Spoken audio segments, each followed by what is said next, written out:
Welcome to The Things That Bother Me, a channel where we don't just skim the surface, we dig into the patterns underneath it. This isn't about trending headlines or quick takes. This is about stepping back, looking at the bigger picture, and asking the uncomfortable question: why does everything feel so off, all at once? Because the truth is, a lot of what people experience day to day isn't random. It's structured, it's repeated. And once you start connecting those patterns, it becomes a lot harder to ignore what's really going on. This channel exists to call those patterns out, not to tell you what to think, but to challenge you to look at things differently, to question what's being presented, how it's being framed, and who benefits from it being that way. Because once you start paying attention at that level, you begin to see that what feels chaotic on the surface often follows a very specific direction underneath. In this episode, we're breaking down something that doesn't just show up in one place, it shows up everywhere. Episode 6, Division Became the Strategy. This isn't about simple disagreement. People have always disagreed. That's normal. What's not normal is how those disagreements have been stretched, sharpened, and turned into something that feels constant, something that feels impossible to step away from. The tone has changed, the intensity has changed, and the way people interact with each other has shifted in a way that goes far beyond natural differences. We're going to look at how division moved from being a byproduct of differences to something that is reinforced, encouraged, and sustained. How identity became tied to sides, how outrage became the driver, how systems, platforms, and messaging all play a role in keeping people locked into cycles of conflict that feel personal but operate on a much larger scale. Because if division is no longer accidental, then it's worth asking what happens when it becomes the strategy. Episode 6, Division Became the Strategy. There was a time when disagreement didn't feel like a breaking point. People argued, sometimes loudly, sometimes passionately, but it didn't automatically fracture everything around them. Disagreement was part of being human, not a signal that something had to be destroyed. You could hold opposing views and still exist in the same space without it turning into hostility. That didn't mean things were perfect. It meant there was still a shared understanding that conflict didn't have to become division. That understanding is gone now, and most people didn't even notice when it disappeared. What replaced it wasn't just more disagreement, but a different kind of disagreement, one that feels heavier, more personal, more permanent. It no longer feels like two perspectives colliding, it feels like two sides preparing for battle. The tone has changed, the stakes feel higher, and the space for anything in between has almost completely vanished. What's important to understand is that this shift didn't happen by accident. It didn't just emerge because people suddenly became more divided on their own. It was shaped, reinforced, and gradually normalized over time. The environment people now operate in encourages conflict, rewards escalation, and punishes nuance. It takes natural differences and stretches them into something sharper, something harder to reconcile. As this environment developed, people began to believe they were simply reacting to reality, when in many cases they were reacting to a version of reality that had already been filtered, framed, and amplified. The arguments feel real, the emotions are real, but the structure around those arguments is not neutral. It pushes people toward extremes, away from understanding, and deeper into positions that become harder to step back from. The most effective part of this shift is how invisible it feels. There is no single moment where it announces itself, no clear line where things obviously changed. Instead, it blends into everyday interactions, into conversations, into the way people interpret information. It becomes part of the background, something people adapt to without questioning why it feels so different than it used to. Over time, this creates a cycle that feeds itself. People expect conflict, so they approach interactions defensively. That defensiveness leads to more aggressive exchanges, which reinforces the expectation of conflict in the next interaction. What might have once been a simple disagreement now escalates quickly, not because it has to, but because the environment has trained people to anticipate the worst from each other. While all of this is happening on the surface, while people are focused on each other, reacting, responding, and escalating, there is a deeper layer that often goes unnoticed. The structures that shape decisions and direction continue moving forward without the same level of scrutiny. Attention is redirected, not removed, and that redirection is enough to shift where energy is spent. This is where the idea of division as a strategy begins to take shape. It is not about creating chaos for its own sake, but about maintaining a level of fragmentation that prevents alignment. When people are consistently pulled into opposing positions, it becomes difficult for them to step back and recognize shared interests or common ground. The focus stays on differences, while anything that could bring people together is overshadowed. What makes this especially effective is that it doesn't feel like control. People still feel like they are choosing their views, forming their opinions, and deciding where they stand. And in many ways, they are. But those choices are being made within a framework that has already been shaped in specific ways. The range of options, the way issues are presented, and the emotional tone attached to them all influence how those choices unfold. The result is a system where division becomes self-sustaining. It no longer needs to be forced or imposed because it is continuously reinforced through behavior. Conversations, media, and interactions all contribute to keeping the divide active. People participate in it without necessarily intending to, simply by responding in the ways they have become accustomed to. That is the point where division stops being a temporary condition and becomes a stable state. It is no longer something that comes and goes depending on the issue. It becomes the default setting, the baseline from which everything else operates. And once it reaches that point, it is much harder to recognize. Because it no longer stands out, it feels normal. This episode is about understanding that shift. Not in a surface-level way, but in a way that looks at how it developed, how it sustains itself, and why it continues to work. Because if division has become the strategy, then recognizing the structure behind it is the first step in seeing it clearly. And once it becomes clear, the question is no longer whether it exists, but what, if anything, people choose to do about it. Section 1. The shift from accident to intent. Division didn't begin as a calculated weapon. It started as friction, normal, human, unavoidable. Different people, different values, different experiences. That's not dysfunction, that's reality. But what changed was how that friction was handled. Instead of being resolved, it was studied. Instead of being minimized, it was magnified. And once it was understood, it was repurposed. Because someone somewhere recognized a pattern. Divided people are easier to manage than united ones.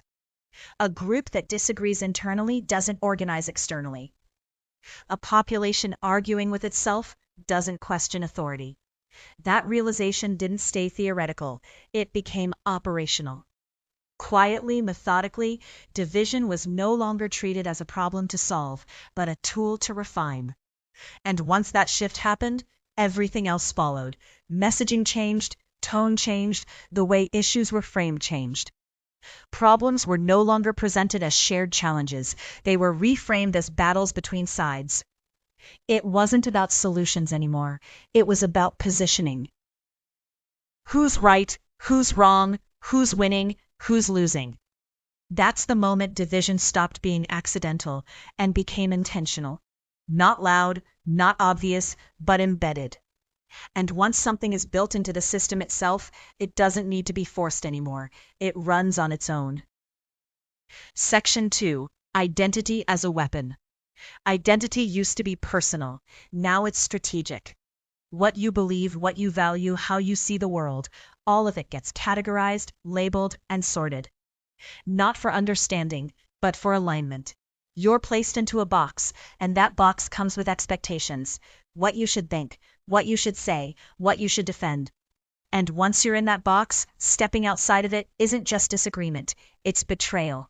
You don't just risk being wrong, you risk being rejected, isolated, attacked by the very group you're supposed to belong to. That pressure keeps people in line. It keeps them repeating ideas they haven't fully examined. It keeps them defending positions they didn't fully choose.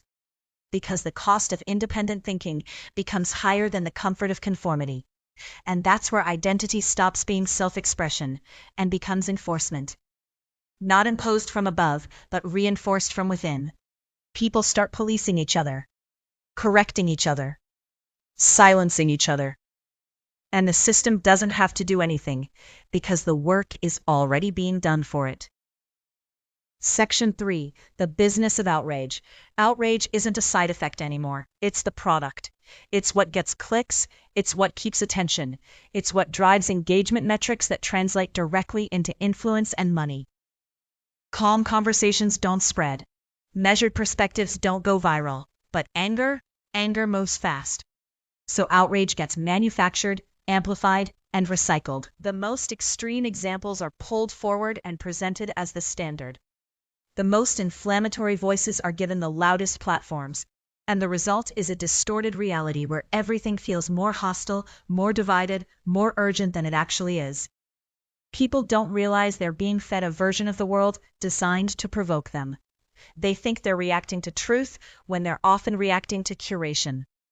A carefully selected stream of content designed to keep them emotionally engaged. And once someone is emotionally hooked, especially through anger, they're easier to guide, easier to influence, easier to keep coming back for more.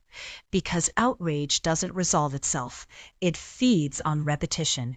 And the system makes sure there's always something new to be angry about. Section 4. Algorithms don't care about truth. Technology didn't invent division, but it industrialized it. Algorithms are not moral systems. They don't evaluate truth or fairness. They measure behavior. What you click, what you watch, what you react to. And then they give you more of it. If you engage with conflict, you get more conflict. If you respond to outrage, you get more outrage. Not because it's accurate, but because it works. Because it keeps you there, scrolling, watching, reacting. Over time, this creates a feedback loop. Your perspective narrows without you realizing it. You start seeing the same narratives, the same angles, the same conclusions repeated over and over. And eventually, it doesn't feel like a perspective anymore.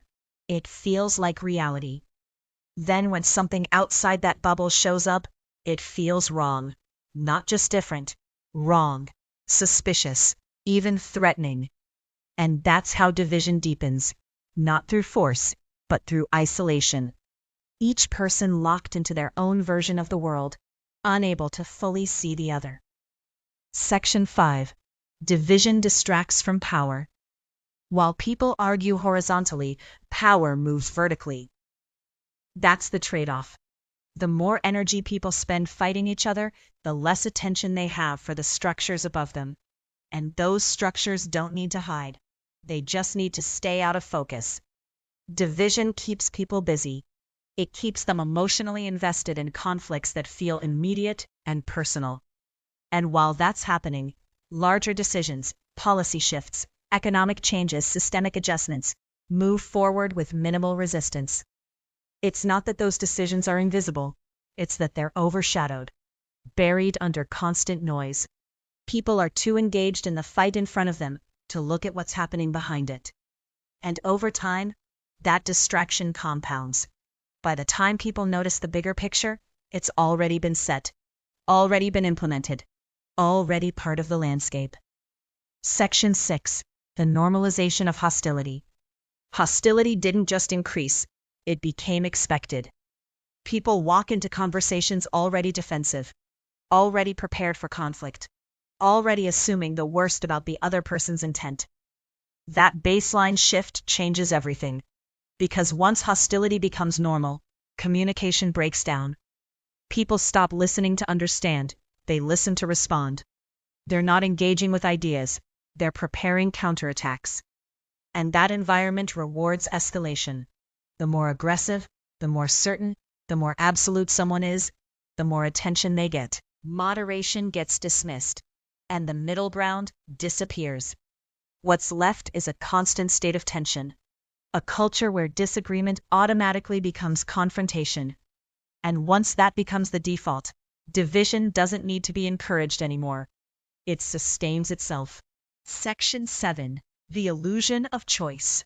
It feels like people are making independent decisions, choosing their beliefs, aligning themselves with ideas that make sense to them. On the surface, it looks like freedom, like a wide-open landscape of perspectives where anyone can land wherever they want. But when you look closer, the range of choices is far more structured than it appears. The options are often pre-framed, narrowed into opposing sides that feel different, but still operate within the same controlled boundaries. These boundaries are rarely obvious. They don't present themselves as restrictions. Instead, they show up as dominant narratives, widely accepted ways of thinking that get repeated so often they begin to feel like the only reasonable options. Over time, anything outside those narratives starts to seem fringe, unrealistic, or even dangerous. Not because it actually is, but because it doesn't fit within the established framework people have been given. This creates a kind of invisible containment. People debate, argue, and defend positions passionately, believing they are exercising independent thought, while unknowingly staying within a system that has already defined the playing field. The arguments feel real, the stakes feel high, but the structure itself remains untouched. It's movement without true freedom, activity without genuine expansion. And when someone does step outside those boundaries, the response is immediate. They're labeled, dismissed, or pushed back into one of the existing categories. The system resists anything that doesn't fit, not through force, but through social pressure and perception. Over time, most people learn that it's easier to stay within the lines than to question where those lines came from in the first place. Section 8. Fear as fuel. Fear doesn't always show up as panic or obvious anxiety. More often, it operates quietly in the background, shaping how people interpret information and respond to others. It influences what feels safe to say, what feels risky to question, and what feels necessary to defend. And once fear becomes part of the equation, it changes how people think. When people feel threatened, whether that threat is physical, social, or ideological, they shift into a more reactive state. They look for confirmation rather than understanding. They prioritize protection over curiosity. This makes them more likely to accept information that reinforces their existing beliefs and reject anything that challenges them, even if that challenge could lead to a deeper understanding. Fear is especially effective because it doesn't need to be entirely grounded in reality. It only needs to feel plausible. Repeated messages, amplified scenarios, and selective storytelling can create a sense of urgency or danger that keeps people on edge. Once that emotional state is established, it becomes self-reinforcing. People seek out content that aligns with their fear, which in turn strengthens it. Over time, this creates a feedback loop, where fear drives perception and perception feeds fear. The result is a heightened sense of division, where the other side is no longer just different, but perceived as a threat. And when people feel threatened, they become more rigid, more defensive, and less open to any form of dialogue that could reduce that divide. Section 9. The cost of division. The effects of division extend far beyond public discourse or online arguments. They reach into personal relationships, everyday interactions, and the basic sense of trust between people. What might once have been manageable differences now feel like barriers that are difficult, sometimes impossible to cross. Conversations that used to be routine become tense or avoided altogether.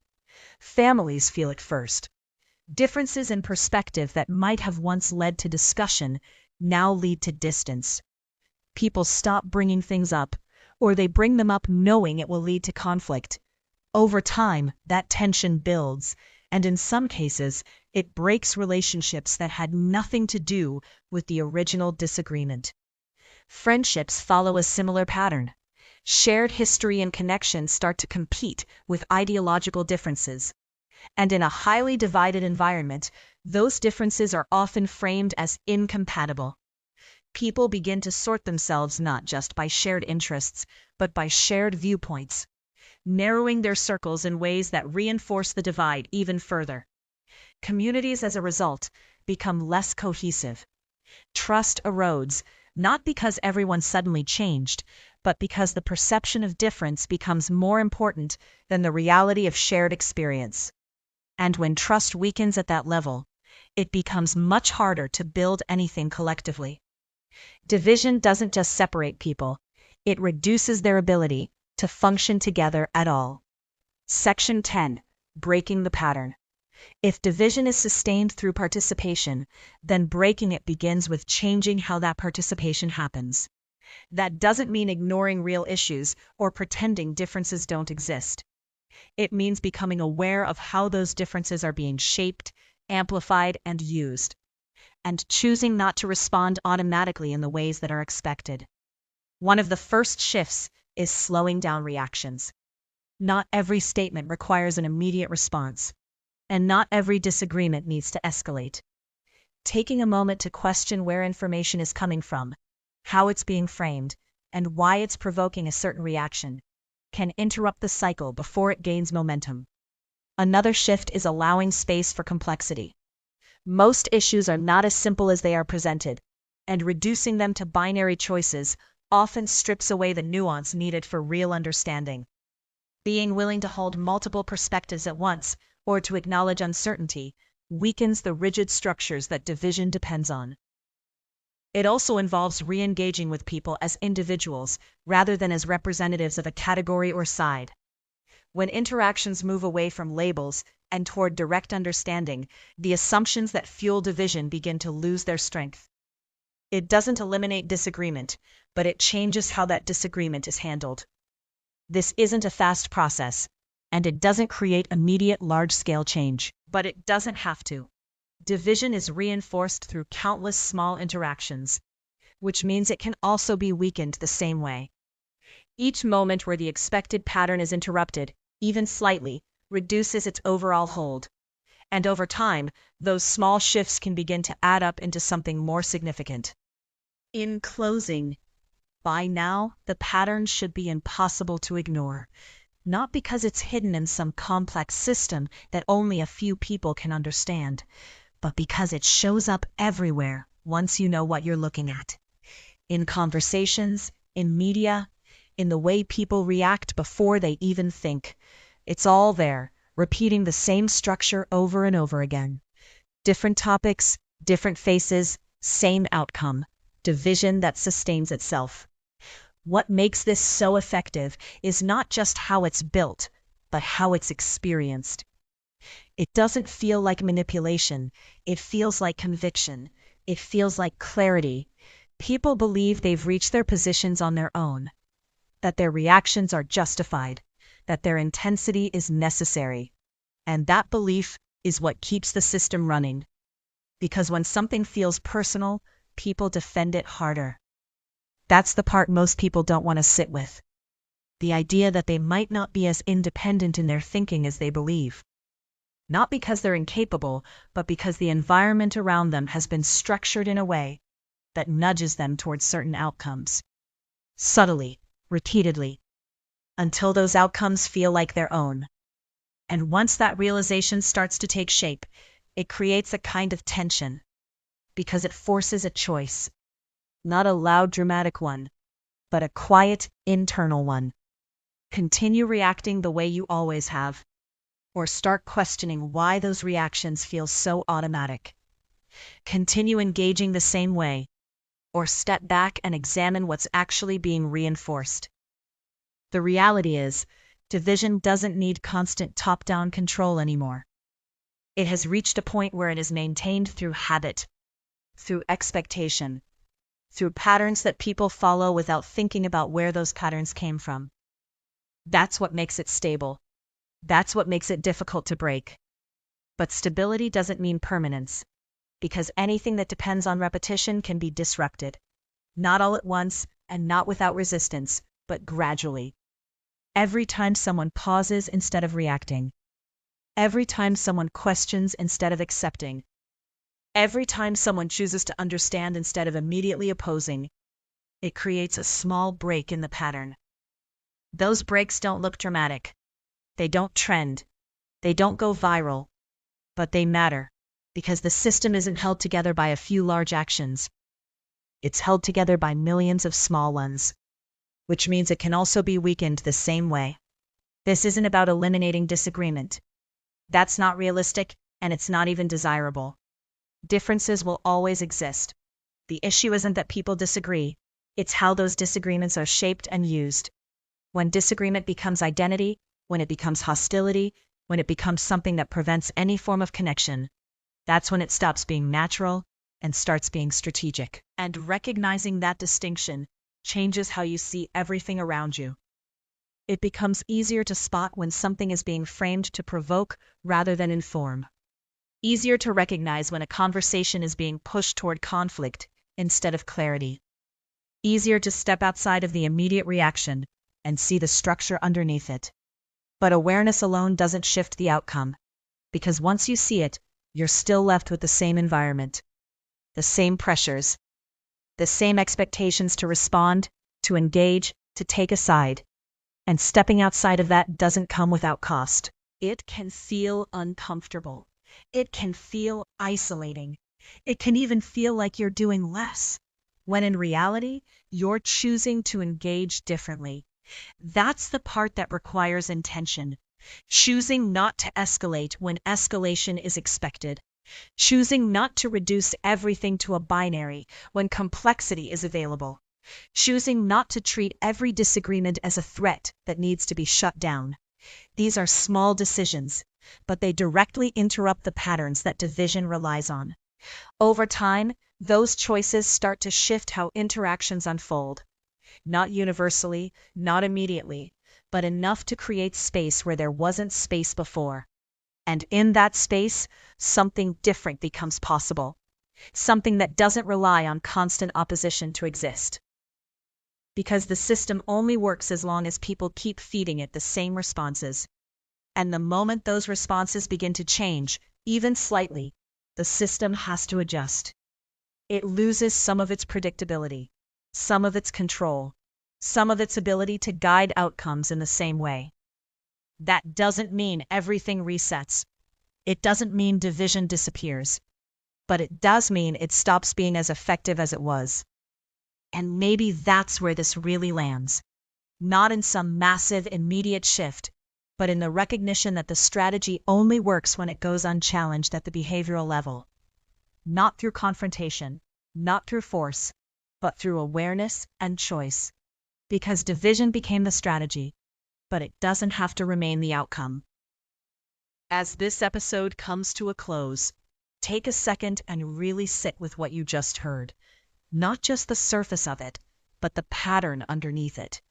Because once you start recognizing how division actually operates, you begin to see it everywhere. Not as random conflict, not as unavoidable chaos, but as something that has direction, something that has purpose. And once you see that, the next question becomes unavoidable.